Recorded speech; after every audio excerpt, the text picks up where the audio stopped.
Good morning. Today's topic is loneliness. I've been asked, Christie, what do you do? How do you control your loneliness or the feelings of loneliness? And many of you may be under the impression that I don't suffer those things because I have been alone so long. But are we really ever alone? Or is that alone time a time to be all one? I get broken hearts. I get the pains of nobody being around that I can have a normal conversation with. I get all of these things. I feel the betrayals and loss of not having a family or things like that. However, isn't our family beyond blood? I know a lot of us have struggles within our relationships or family dynamics and things like that. But isn't that for our greater growth? Okay, so how do I help myself when I feel lonely? The first thing we have to do is ask ourselves why we feel lonely. Have we put up walls or blocks in our life? Are we actually truly alone, like, in a deserted island or something like that? Or have we chosen to be alone? Have we, been hurt one too many times, so we just quit trying to find new friends? Did we close off our heart and minds from things that which feed our souls? Are you feeling maybe you're not good enough, so people don't like you and don't want to know you? Or if that's the case, that is time for self-reflection. And that period of loneliness or all-oneness can give you that time with yourself to reflect on that which really is. So are we ever alone? No. Even if you are in a deserted island, you're not alone. Okay, and I'm sure many of us that are here know this. We know whether we can see or feel what's going on around us, or whether it's the cute little chipmunk that just walked in here, or the beautiful deer, owl, birds, whatever is going on, the plant life, the wind, the trees, If you really feel alone, try connecting with that. Try connecting with the plant spirits or the animal spirits, or be open to that. If you want to say, if you feel you're craving companionship, human companionship and such, even when we're alone, or think we're alone, we're really not. And even though I was alone on my journey this, last several years and this and that, alone physically, I wasn't alone. So when I had those cravings the pains of loneliness, I would sit with myself and ask myself, am I really alone? Is this part of my path? How can I make the best of it?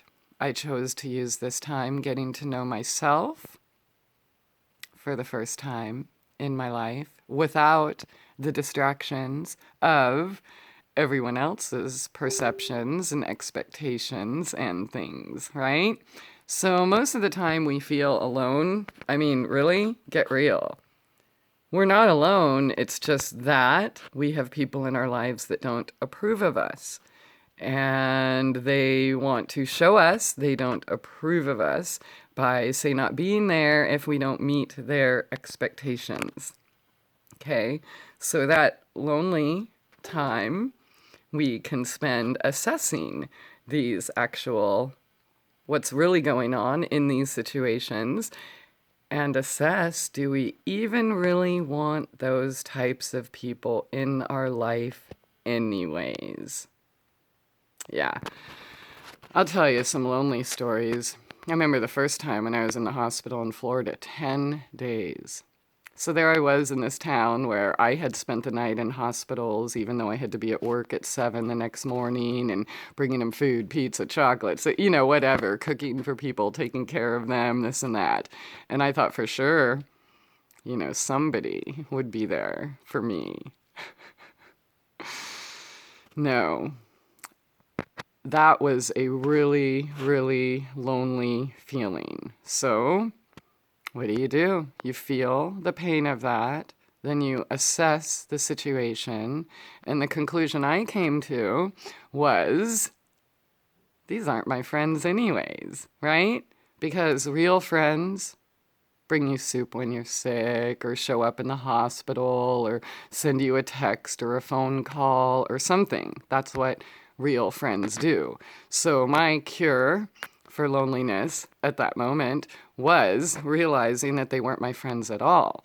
And what that did, when I removed them from my life, from my energetic sphere, sometimes without saying a word, sometimes with saying, nope, you're not my friend, I'm done, it cleared up space for more to enter. How did I entertain myself in this whole journey being alone, living in my car, in a storage unit, or in a tent? I connected with nature. I went places I wanted to go, saw things I wanted to see, went and did things that, other people that have been around wouldn't want to go do or see or experience anyways, right?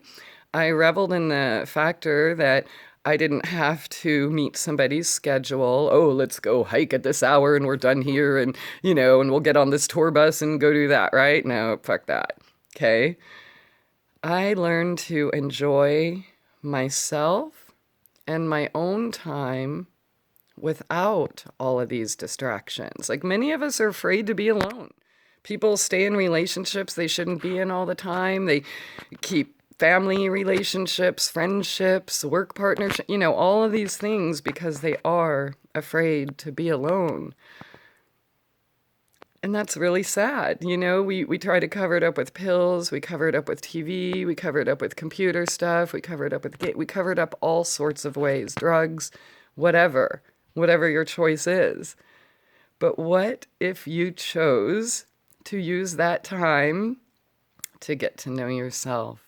So when you are, after you do process those actual real feelings, you come to a new conclusion with your new life, awaking from that slumber. Now, yeah, trust me, I have freaking felt lonely most of my life. But when I gave myself permission to feel pain and abandonment and betrayal and loss and things like that, I sat with it. Sometimes I stayed in bed for days, multiple times. And you know what? If I have to today, I will. Right? Because I'm honoring my body and the fact that I'm actually not alone. Well, just look at your body, for example. How many cells and organisms working together to make you breathe, or blink your eyes, or eliminate wastes, or even tell you when you're hungry, so that you don't die, right? Okay, so we are not ever truly alone. But when you are alone, consider that a beautiful time, a wonderful, really healing, essential time in your life to discover who you really are. Do you know why so many people are walking around, they don't know who they are? Because they're not alone. They always have distractions. And what happens when you have all these distractions? Your life turns into, a charade trying to live for other people. I got to keep the church happy. I got to keep my work people happy. I got to keep the family people happy. Got to keep the school people happy, the sports people happy, the volunteer people happy. You're running around living all these things that you're not really actually doing for you. And so then when something happens and you're not there, of course you feel alone, right? Because you spent all your time doing for other people. Why did I do that? Because I was afraid to be alone. And I thought that if I help other people not feel alone, then for sure somebody will be there for me. Well, guess what? Loneliness is not the enemy. An idle mind, devil's workshop maybe. That could be. All right.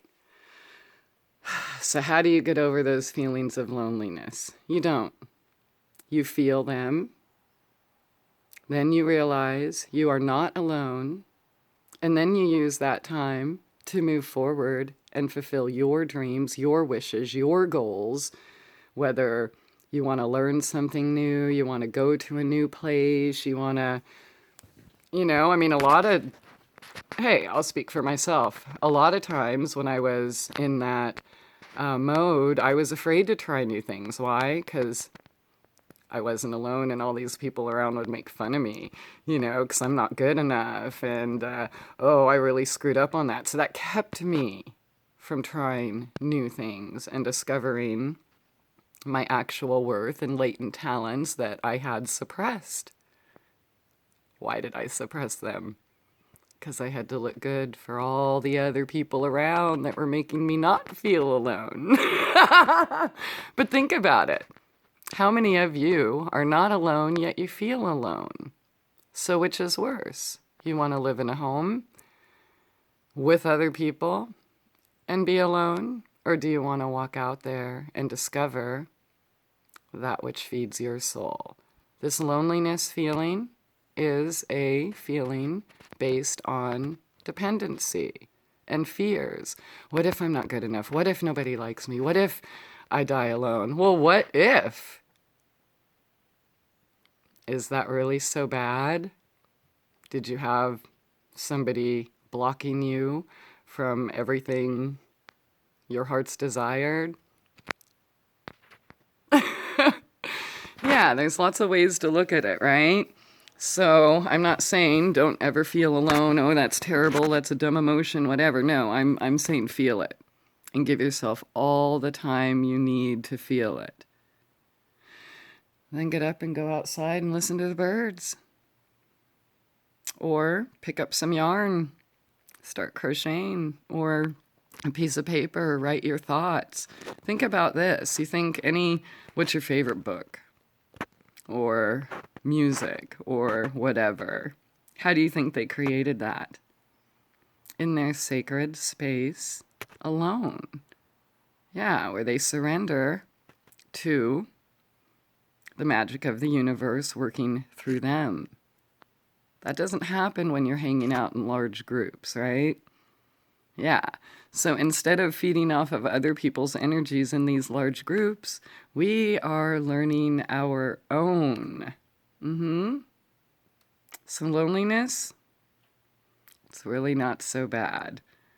Really, the fear is worse. The fear of loneliness, the fear of, what if nobody likes me or nobody wants me? And dude, seriously, I know that feeling. In fact, in elementary school, I remember coming home crying, nobody likes me. Well, that gave me time to dive into the piano and create all this music. It gave me time to end up in a museum for sports. It gave me a time to open my first restaurant at 23. It gave me times to develop myself. And what did that do? That made me more attractive to other people, right? Ooh, she has confidence. She's developed herself. She doesn't need me, but she wants me. Wow, that's pretty cool. Right? Okay, so we all have this, dependency wound, abandonment wounds, fears and things as a human. Honor that. It's okay. All right? And then we work through it. So feel it. And then go do something you love. Okay? All right. Enjoy your alone, all oneness. Have a good day.